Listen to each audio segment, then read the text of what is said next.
اور جہاں تک اس سے فضائل و فوائد کا تعلق ہے تو ایک اس کا فائدہ یہ ہے کہ اگر کسی پر جادو ٹونا ہوا ہے اور وہ معلوم کرنا چاہتا ہے کہ جادو ٹونا جو ہے وہ کہاں پہ چھپایا ہوا ہے، کہاں پہ جادو ٹونا ہوا ہے، کس طریقے سے کس نے کر دیا ہے، تو یہ اذا الشمس کورت کی صورت 21 ٹائم پڑھ کے سوئے، 21 مرتبہ پڑھے اور پڑھ کے اللہ سے دعا کرے کہ یا اللہ اول تو یہ بتا کہ مجھ پہ جادو ہی ہے یا کچھ اور ہے، کیونکہ بس اوقات اور جو ہے وہ نفسیاتی امراض ہو جاتے ہیں یا صحت کے حوالے سے کوئی ایسے امراض ہو جاتے ہیں، مال و خلیہ ہو جاتا ہے، آدمی سمجھتا مجھ پہ جادو ہو گیا۔ تو ایک یہ کہ یہ نیت کرے کہ یا اللہ مجھ پہ جادو ہی ہے، یہ کنفرم کر دے۔ دوسرا یہ کہ جادو کہاں سے ہوا، کیسے ہو گیا اور کیا اس کی تدبیر ہے۔ تو اذا الشمس کورت کے اندر یہ تاثیر ہے کہ 21 مرتبہ روزانہ پڑھ کے اول آخر 3 مرتبہ جو درود ابراہیمی تلاوت کر کے سینے پہ دم کر کے خدا سے دعا کر کے سو جائے، اور یہ 7 دن تک یعنی ایک ہفتہ کرے، ایک ہفتے میں کام ہو گیا تو ورنہ 2 و 3 تو 3 ہفتے یعنی 21 ڈیز کے اندر جو ہے آپ کو نشاندہی ہو جائے گی کہ جادو کی حقیقت کیا ہے۔ تو یہ اس کے اندر بڑی تاثیر ہے، ہاں بالکل۔ اور دوسرا اس میں ہے کہ اگر جو ہے وہ حاکم ظالم ہے یا مقدمہ ہے، وہاں پیش ہونا ہے اور وہاں آپ کو خوف ہے کہ پتہ نہیں میری بات چلے گی یا نہیں، یا آپ کو بولنے کا ایسا سلیقہ نہیں ہے کہ آپ اپنی بات سے سمجھا سکیں، آپ کو ڈر ہے، تو بھی اذا الشمس کورت 7 مرتبہ تلاوت کر کے سینے پہ دم کریں اور سارے راستے میں یا قوی یا قادر پڑھتے ہوئے چلے جائیں، تو انشاءاللہ عدالت ہے یا آفس ہے وہاں پیش ہوں گے تو اللہ ایسا آپ کو کلام پر جو ہے قدرت عطا کریں گے کہ سامنے والے کی دل میں آپ کی بات بیٹھ جائے گی۔ تو یہ اس کے اندر تاثیر اور ظاہر ہے کہ آج شب و روز اس کی ضرورت پیش آتی ہے۔ اور تیسرا اس کا فائدہ ہے کہ جو بچہ روتا بہت روتا ہے، بے وجہ روتا ہے یا کسی تکلیف کی وجہ سے رو رہا ہے، مطلب اس کو کوئی تکلیف ہے، درد ہے، اور باوجود علاج کے اس تکلیف میں افاقہ نہیں ہو رہا، تو یہ سو اذا الشمس کورت 3 مرتبہ تلاوت کر کے اس کے دونوں کانوں میں زور زور سے 3 پھونکے ماریں اور سامنے سینے پہ پھونک دیں، ہاتھوں پہ دم کر کے پورے بدن پہ ہاتھ پھیر دیں۔ تو یہ 11 دن پابندی سے کرتے رہیں تو انشاءاللہ جو بھی تکلیف ہے وہ تکلیف رفع ہو جائے گی اور اس تکلیف کی وجہ سے اس کا رونا ختم ہو جائے گا۔ کیا بات، کتنی ضروری چیز ہے بچوں کے لیے۔ اور جہاں تک خواب میں تعبیر کا تعلق ہے تو خواب میں اگر دیکھا تو اس کا مطلب یہ ہے کہ اللہ تبارک و تعالی اس کو توبہ کی توفیق عطا فرمائیں گے کہ جو معصیت گناہ کے اندر مبتلا ہے اس سے توبہ کی اس کو توفیق ہوگی اور اللہ کی تبارک و تعالی کی طرف یہ رجوع کرے گا، ایک مطلب یہ۔ اور دوسرا مطلب یہ ہے کہ یہ اپنے مال کے خرچ کرنے میں بخل کرے گا اس ڈر سے کہ مال میرا خرچ نہ ہو جائے، ختم نہ ہو جائے، لیکن اللہ تبارک و تعالی عین اسی حال میں اس کو مال عطا فرما دیں گے، بھلے وہ چوری کے ذریعے سے اس کو مال ملے یا بھلے کسی ایسے آدمی کے ذریعے سے ملے کہ جس سے اس کو فائدے کی کوئی امید ہے، اس آدمی کی طرف سے اللہ تبارک و تعالی اس کو مال عطا فرما دیں گے، تو جس سے اس کو یہ تسلی ہو جائے گی کہ مال خرچ کرنے سے فنا نہیں ہوتا بلکہ اللہ تبارک و تعالی کی مدد سے مل بھی سکتا ہے، تو یہ اس کو مال ملے گا۔ اور تیسرا فائدہ یہ ہے کہ اس کی تلاوت کا مطلب یہ ہے کہ اس کو اللہ تبارک و تعالی ایمان و یقین اور آخرت کا تصور اس کا پختہ کر دیں گے، کیونکہ اگر اس کا ایمان و یقین آخرت عقیدہ کمزور ہے تو اس کی تلاوت سے خواب کے اندر اس کو اللہ ایمان و یقین اور آخرت کا عقیدہ اس کا پختہ ہوگا اور اس کو آخرت کی تیاری کا موقع ملے گا۔ الحمدللہ وحدہ والصلاة والسلام علی من لا نبی بعدہ، اما بعد۔ آج ہم بات کریں گے سورۃ اللہب کے بارے میں۔ سورۃ اللہب اس کا دوسرا نام سورۃ المسد بھی ہے، اور یہ سورۃ اللہب جو ہے اس کا تدوین کے اعتبار سے 111 نمبر ہے، گویا کہ اس کے بعد اب 3 صورتیں رہ گئی ہیں تو قرآن کریم کی تکمیل ہو جائے گی، اور اس کا جو ہے نزول کے اعتبار سے 6 نمبر ہے، 6 نمبر نزول کے اعتبار سے ہے، اور اس میں 5 آیات ہیں، چھوٹی سی صورت ہے، اور اس کے اندر جو ہے ایک گستاخ اعظم کا ذکر ہے، اور گستاخ اعظم کون؟ خود سرکار دو عالم صلی اللہ علیہ وسلم کا سگا چچا جو ابو لہب کے نام سے معروف تھا، تو وہ آپ کا بہت بڑا گستاخ نکلا، کیونکہ ہوا یہ کہ ایک موقع پر جو ہے رسول اللہ صلی اللہ علیہ وسلم صفا پہاڑی پر کھڑے ہوئے اور آپ نے اپنے خاندان اور قبائل کو بلایا۔ ظاہر اس وقت کا رواج تھا کہ اپنے قبیلوں کے نام لے کے بلاتے، خاندان کا نام لیتے تو لوگ جمع ہو جاتے کہ کوئی بات ہے، کوئی پریشانی ہے، کوئی مسئلہ ہے، تو آپ نے سب کو جمع کر لیا۔ جب سب جمع ہو گئے، کیونکہ قرآن کریم میں اللہ تبارک و تعالیٰ کو وہ حکم دیا تھا کہ وانذر عشیرتک الاقربین، اپنے قریبی رشتہ داروں کو بھی ڈراؤ جہنم کے عذاب سے، اللہ کے عذاب سے، تو آپ نے اس کی تکمیل کے لیے صفا پہاڑی پر کھڑے ہو گئے، اعلان کیا، سب قبائل جمع ہو گئے،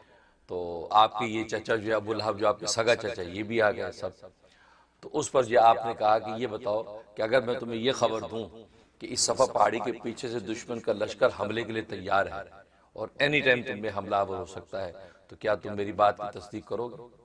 تو سب نے بیک زبان کہا کہ ہاں آپ صادق الامین ہیں اور آپ سے ہمیں کوئی ایسا تجربہ نہیں کہ آپ نے کبھی جھوٹ بولا ہو، تو بالکل ہم اس کو یقین کریں گے کہ واقعی کوئی لشکر ہے جو حملہ آور ہونے والا ہے۔ تو آپ کی سچائی کی تصدیق کر دی۔ اس پر آپ نے فرمایا کہ میں تمہیں اللہ کی کچھ عذاب سے ڈراتا ہوں کہ جو اللہ کا عذاب کسی وقت بھی تم پہ ٹوٹ سکتا ہے، وہ جہنم کا عذاب ہے۔ تم یہ کفر و شرک کو چھوڑ دو، بتوں کی پوجا چھوڑ کر ایک اللہ کی ہو جاؤ،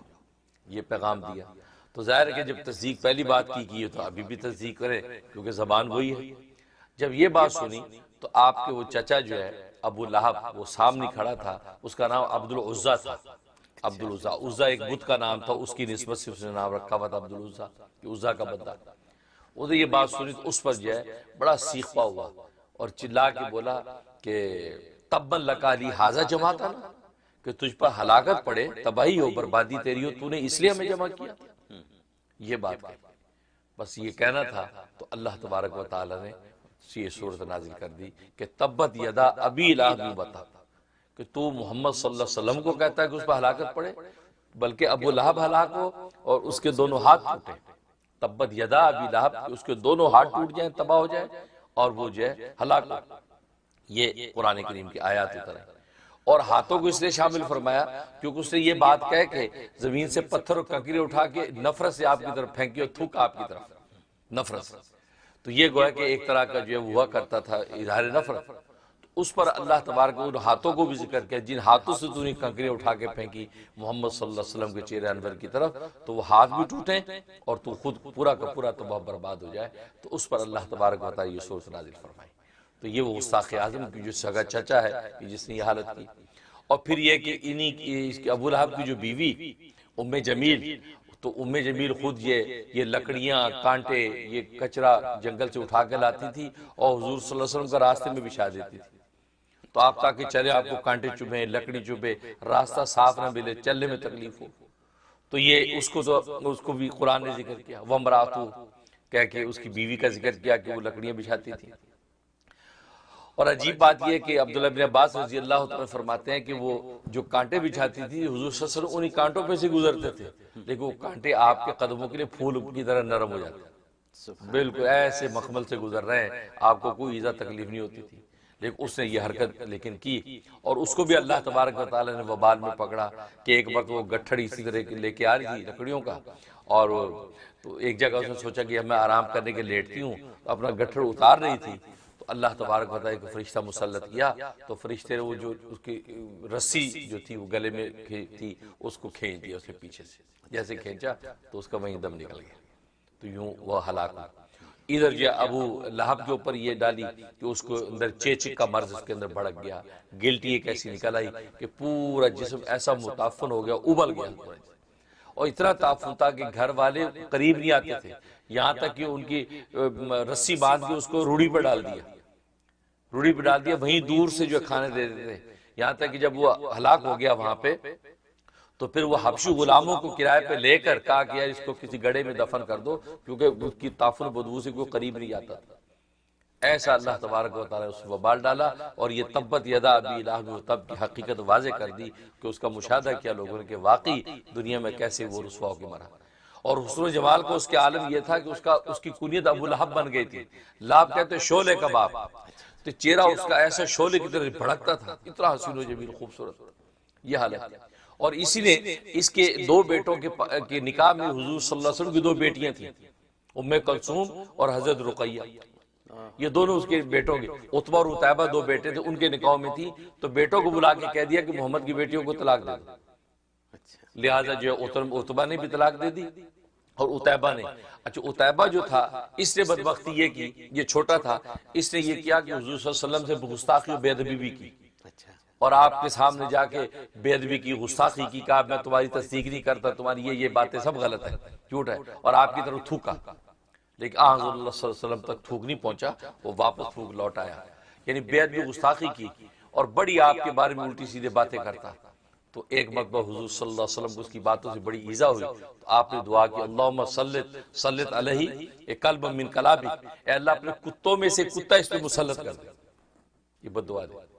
جب یہ بددعا جو ہے ابو طالب آپ کے جو دوسرے چچا ہیں انہوں نے سنی، انہوں نے کہا کہ محمد تم نے اتنی سخت بددعا دیتی، اس کا تجھے کیا فائدہ؟ کیونکہ ان کو یقین تھا کہ یہ بددعا لگ جانی ہے۔ ادھر ابو لہب کو بھی یقین تھا کہ یار یہ بددعا دے دی محمد صلی اللہ علیہ وسلم نے، یہ لگے گی۔ تو اس بیٹے کی حفاظت کے لیے 50 سوار ساتھ چلتے تھے۔ اچھا ہاں، اور ملک شام کے سفر میں گئے تو وہاں لوگوں سے کہا یار میری مدد کرو، مجھے لگتا ہے کہ محمد کی وہ بددعا نہ لگ جائے۔ تو لہٰذا انہوں نے کیا کیا، 50-60 اونٹ وہ اس کے ارد گرد کھڑے کر دیے، اور بیچ میں جو ہے وہ لشکر لٹا دیا، اور درمیان میں اس کو لٹایا۔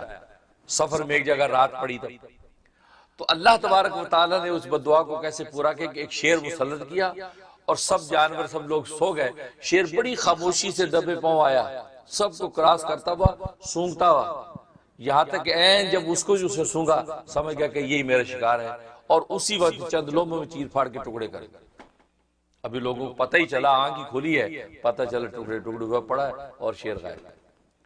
تو وہ جو بددعا کی تھی، اس طرح عتیبہ کو اللہ تبارک و تعالیٰ ہلاک کیا۔ تو یہ وہ ابو لہب ہے کہ جو گستاخ اعظم جس کا ذکر اس صورت کے اندر ہے، اور دشمنوں کے حوالے سے بڑی سٹرانگ یہ صورت ہے۔ اس کا تدوین کے اعتبار سے 93 نمبر ہے، اور نزول کے اعتبار سے علامہ نمبر 11 نمبر۔ اس کا نام سورۃ الدعا اس لیے ہے کہ پہلی آیت ہی والضحیٰ ہے، کہ یعنی اللہ تبارک و تعالی نے قسم کھائی ہے کہ والضحیٰ، قسم ہے دن چڑھے ہوئے کی، روشن دن کی، واللیل اذا سجا، اور قسم ہے رات کی جب وہ چھا جائے۔ تو ما ودعک ربک وما قلی، اے پیغمبر صلی اللہ علیہ وسلم، نہ تیرے رب نے تجھے چھوڑا ہے نہ تجھ سے بیزار ہوا ہے۔ تو یہ گویا کہ قسم اور جواب قسم سے اس کو شروع کیا گیا ہے، اور یہ مکی صورت ہے، یعنی ہجرت مدینہ سے پہلے نازل ہوئی ہے، اور ظاہر ہے کہ جو ہجرت مدینہ سے پہلے آیات و صورتیں نازل ہوئیں ان کو مکی کہتے ہیں، اور جو ہجرت مدینہ کے بعد نازل ہوئیں وہ مدنی کہلاتی ہیں۔ تو یہ مکی صورت ہے، اور اس میں جو ہے اصل میں ایک یتیم اعظم کا ذکر ہے۔ یتیم اعظم خود سرکار دو عالم صلی اللہ علیہ وسلم کی ذات عالی ہے، اور ایک ایسا یتیم ہے کہ جو بڑے بڑے آباء و اجداد کا جو ہے وہ گویا کہ وارث و سرپرست بن کے گزرا، اور نہ صرف ایک عام انسانوں کی بلکہ ابو الانبیاء بنا، یعنی انبیاء کی گویا کہ روحانی گویا کہ باپ بنے، اور انبیاء کے سردار بنے، امام الانبیاء بنے۔ تو ایک ایسا یتیم بلکہ در یتیم ہے،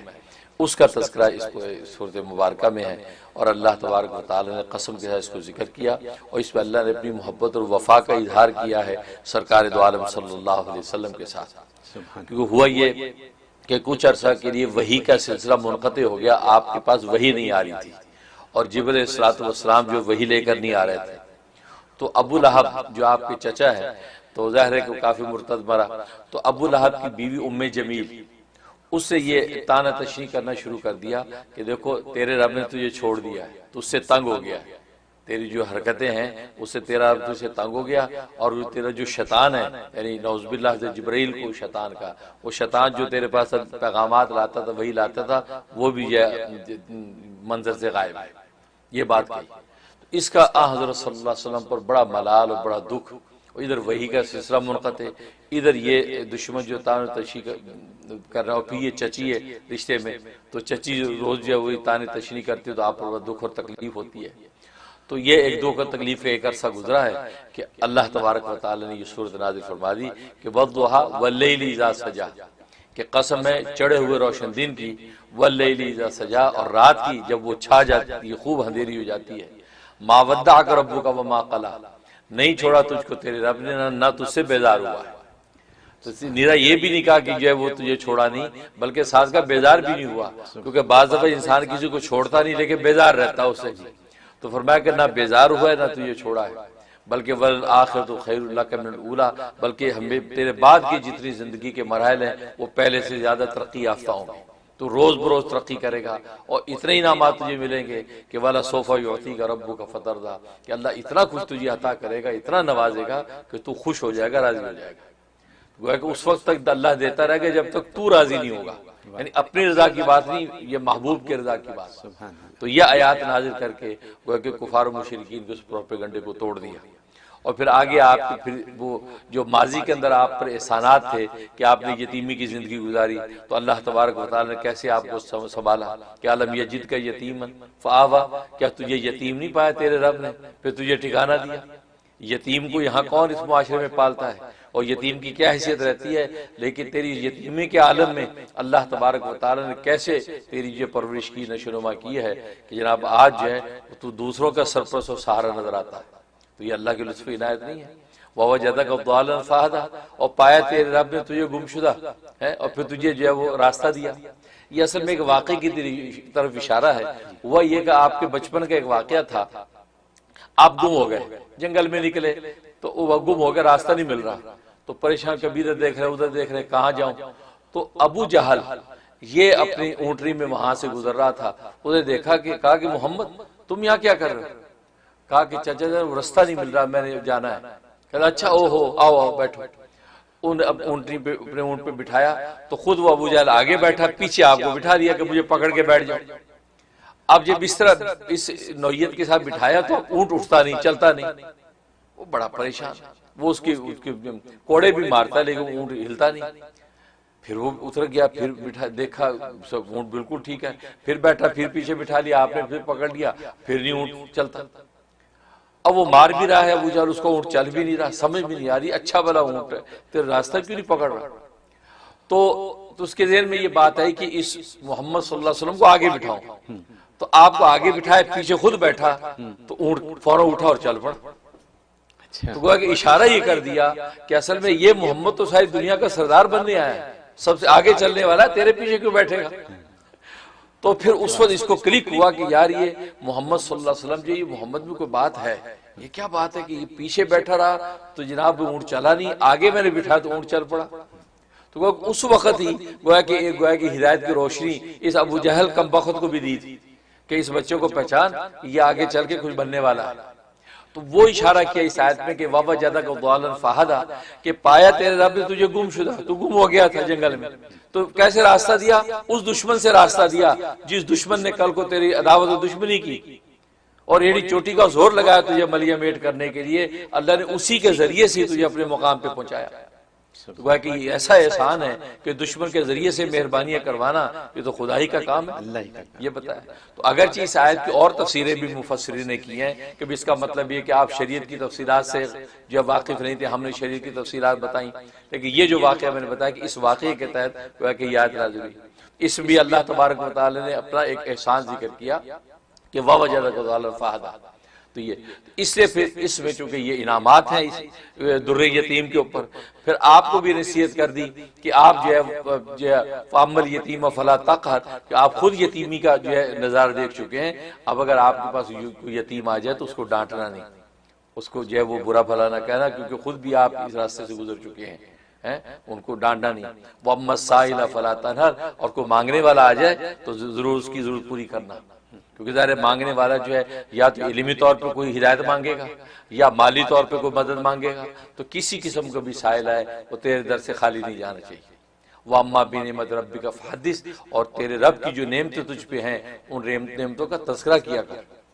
تو گویا اسے لکھا ہے کہ ذکر نعمت بھی شکر نعمت ہوتا ہے، کہ نعمتوں کا ذکر اور تذکرہ کرنا بھی یہ بھی شکر نعمت میں لکھا جاتا ہے۔ اس لیے اللہ نے قرآن کریم میں نعمتوں کے ذکر کرنے کا فرمایا کہ اے بنی اسرائیل اللہ کی نعمتوں کا ذکر کرو۔ اس کا مطلب ہے کہ آپس میں فیملی میں بھی اگر بیٹھے ذکر کریں، دیکھو یہ ہم پہ یہ انعام بھی ہوا، دیکھو یہ بھی ہوا، بھلے آپ یہ نہیں کہ یا اللہ تیرے شکر نہیں کہہ رہے ہیں، لیکن آپ اس نعمتوں کا ذکر کر رہے ہیں، تو یہ تذکرہ نعمت بھی شکر نعمت میں شمار ہوتا ہے۔ اس لیے نبی سے کہا وَأَمَّا بِنِعْمَتِ رَبِّكَ فَحَدِّثْ، تو جو تجھ پر نعمتیں تیرے رب نے کی ہیں ان کا تذکرہ کیا کر اپنے لوگوں میں۔ وہ جو تذکرہ ہے اس تذکرے کا عنوان حدیث بن گیا، کیونکہ فحدیث کا لفظ ذکر کیا، تو اس لیے جو ہے اس سے مفسرین نے نکالا کہ فحدیث سے مراد ہے حدیث، کیونکہ آپ کا یہ تذکرہ نعمت کرنا، کیونکہ آپ کی علمی اور عارفانہ جتنے بھی کلام ہیں وہ گویا کہ خود حدیث بن گئے۔ تو گویا کہ حدیث کا عنوان بھی اس آیت سے جو ہے وہ اخذ کیا محدثین اور مفسرین نے۔ تو یہ وہ سورہ کی جس کے